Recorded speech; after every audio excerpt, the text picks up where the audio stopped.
Hello, my loves. Welcome into this reading for those who have 1 degrees, 33 minutes of Aquarius in their 12th house. If you haven't already watched the introduction video to let you know what it is we're going to be doing in this video, please go ahead and do that.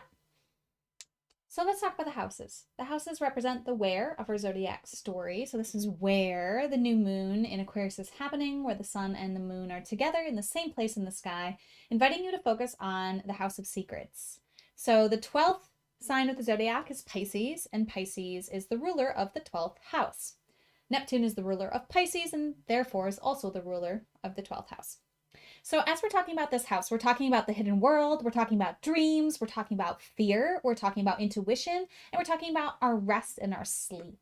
So we're talking about this area of our lives where we're going to be learning something new. And by learning something new, we're going to be engaging in some sort of act of rebellion, engaging in doing something different, something that goes outside the normal way of doing things, okay? Whatever's mainstream, going against mainstream is basically what this means.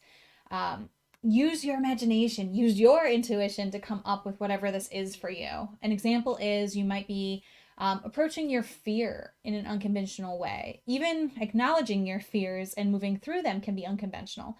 But maybe you're also going after some sort of unconventional treatment for your fears, okay? Maybe there's something unconventional that you're doing to help you tap into your intuition, like working on your third eye, for example, is an unconventional way of opening up your intuitive centers. So doing some third eye chakra work could really be helping you in the realm of intuition. Rest and sleep, like doing a lucid dreaming practice. I bought a book about lucid dreaming a long time ago, and it was really interesting and had so many tips and techniques to help you there. So I'm just going to list them here for those who that is what they want to do.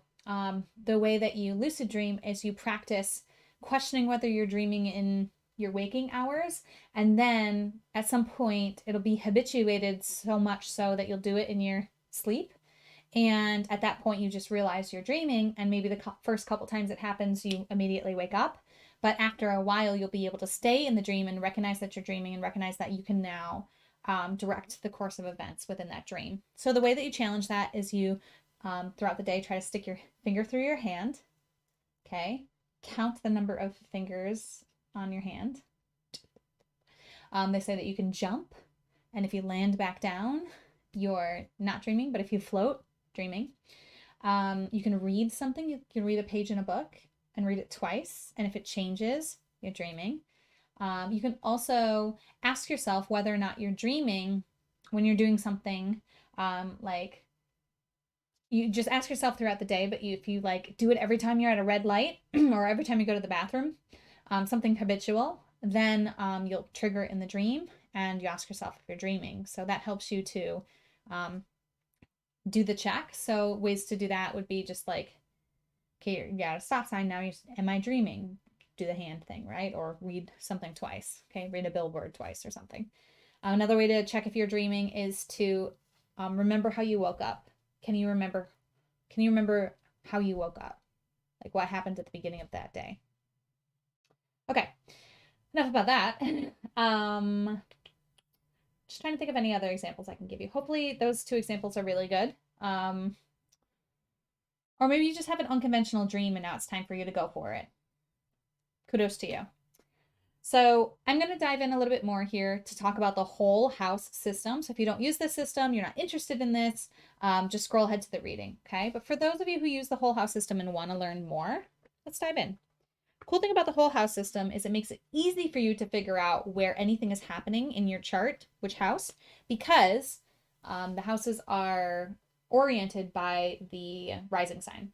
So if Aquarius is in the 12th house for you, that means that your rising sign is Pisces. Okay. So what that would mean is that if you're trying to find where something happens in your chart, you ask yourself, what astrological sign is it in my chart? So let's say something's happening in Leo, the full moon, for example. Okay. Then you would start with the rising sign as Pisces, and then you count through the zodiac. Second house would be Aries, first sign of the zodiac. Then the third house would be Taurus. The 4th house would be Gemini, and then you keep counting. 5th house was the, hold on, did I do it wrong? Pisces. Did I do it wrong? I think I did it wrong.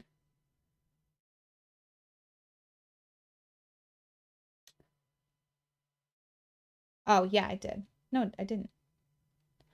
Guys, it's been a long day. My brain just stopped. Okay, so first rising sign is Pisces. That means your first house is Pisces. Second house would be Aries. Third house would be Taurus. Fourth house would be Gemini. Fifth house would be Cancer.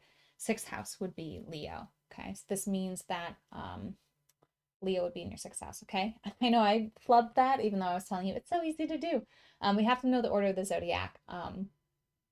But hopefully these readings help you to learn the order of the zodiac. Okay. 12th sign of the zodiac is Pisces. Ruler of the 12th house, actually. Okay.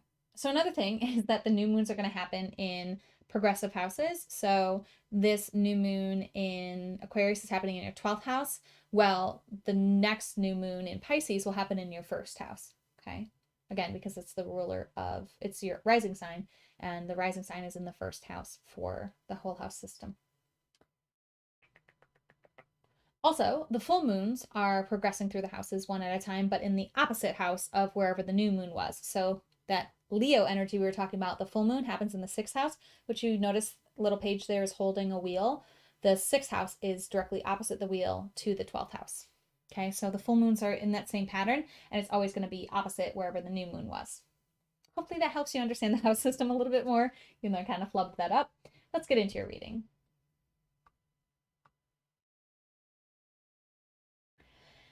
If you haven't already picked how you're going to rebel or do something different within the realm of secrets, maybe it's just telling secret, I don't know. I'm not going to give you any examples anymore. Okay. Take a few deep breaths. Open your heart to receive the guidance that's most aligned for you at this time. Call on your spiritual support team. We're going to find out what goddess is here to guide you through your rebellion in this house. Ooh, I love her. Okay. Y'all bear with me on this name. Here she is. Beautiful Ban Chuedrak Chiedur More. More. Yeah. If you guys know the phonetics of that, yeah, you hit me up in the comments. She's the goddess of childbirth and youth, number 13. Ben Chued Dech Adh Mior. That was terrible. All right. Her keywords are devotion, practicality, forgiveness, and she hails from Ireland. But I don't know how to say that. Okay. Here's her message. Personality, willpower, imagination, and strong emotions continue from childhood. Ooh. Cultivate them well as they bring promise and hope to your future. There are many new things in the world to attract you. Form good habits in youth to pave the way for a less problematic future. Value each day as a miniature life. Morning is birth and youth, afternoon is maturity, and night is death. Make the right choices in youth and reap the rewards. Make the right choices each morning, and what follows will turn out well. Okay. There's a little bit something extra in here, but I'm going to share that at the end. Okay. Okay. Big message. What I'm hearing for you most particularly to help you navigate this is wake up in the morning. And before you get up in the morning, really see yourself having success in this area of your life. Visualize what it would look like to wake up next week, having achieved success in this area, having made this shift, and having the world around you supporting you in this shift. Okay. But keep in mind that how you start your day is how your day is going to continue to unfold, and be very mindful of how you're starting your day. A new habit could really be helpful here to help you. Like if you are trying to do intuition work, like I said, with the third eye, then waking up in the morning and listening to a third eye chakra meditation would be something you would want to do to help you activate that third eye, help you activate that intuition before you go throughout your day. Or if you were doing the lucid dreaming thing, just like imagine yourself waking up a week from now having woken up with a lucid dream. Does that make sense? Okay, hopefully it does. Let me know if you have questions.